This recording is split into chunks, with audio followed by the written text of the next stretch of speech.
नजर डालेंगे sports news पर। अब ख़वातीन की भी T20 क्रिकेट प्रीमियर लीग होगी। भारतीय क्रिकेट बोर्ड अब ख़वातीन का भी Indian premier league T20 cricket tournament करवाएगा।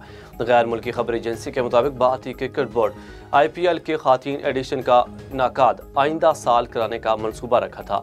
भारतीय क्रिकेट बोर्ड के सदर सारो गंगोली IPL के नए एडिशन के इनेकाद की मंजूरी दे दी गई है। गंगोली का कहना है कि हम आइंदा साल इसके इनेकाद के लिए पुरुम्मीद हैं। IPL के चेयरमैन परजेशन पटेल का कहना है कि ख़वातीन के IPL शुरू करवाने के लिए काम शुरू हो चुका है। ख़वातीन की लीग में 5 या 6 टीमें हो सकती हैं। जर्मन हॉकी खिलाड़ी स्टेफन बोलिशर की सेक्रेटरी हॉकी फेडरेशन से मुलाकात। जर्मनी के मारूफ हॉकी खिलाड़ी स्टेफन बोलिशर की पाकिस्तानी हॉकी फेडरेशन की सेक्रेटरी आसिफ बाजवा से मुलाकात हुई है। स्टेफन बोलिशर अपनी अहलिया के हमरा पाकिस्तान आए हैं। इनको जर्मन सफारतखाने ने मदऊ किया है।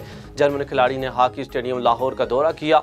उन्होंने पाकिस्तान के साबिक खिलाड़ियों से भी मुलाकात की। सेक्रेटरी PHF आसिफ बाजवा ने कहा कि जर्मन खिलाड़ी ने पाकिस्तान हॉकी के लिए अपनी खिदमत पेश करने का वादा किया है। पाकिस्तान की कम उम्र MMA फाइटर अनाया नवीद ने गोल्ड मेडल जीत लिया है। अबूधाबी में होने वाले आलमी जुजित्सु मुकाबलों में पाकिस्तान का परचम बुलंद हो गया।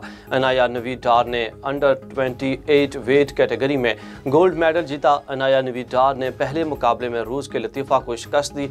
दूसरे मुकाबले में सख्त मुकाबले के बाद शमसा को हराया। अनाया डार आलमी सतह पर जुजित्सु में गोल्ड मेडल जीतने वाली पहली कम उम्र MMA फाइटर बन गई हैं।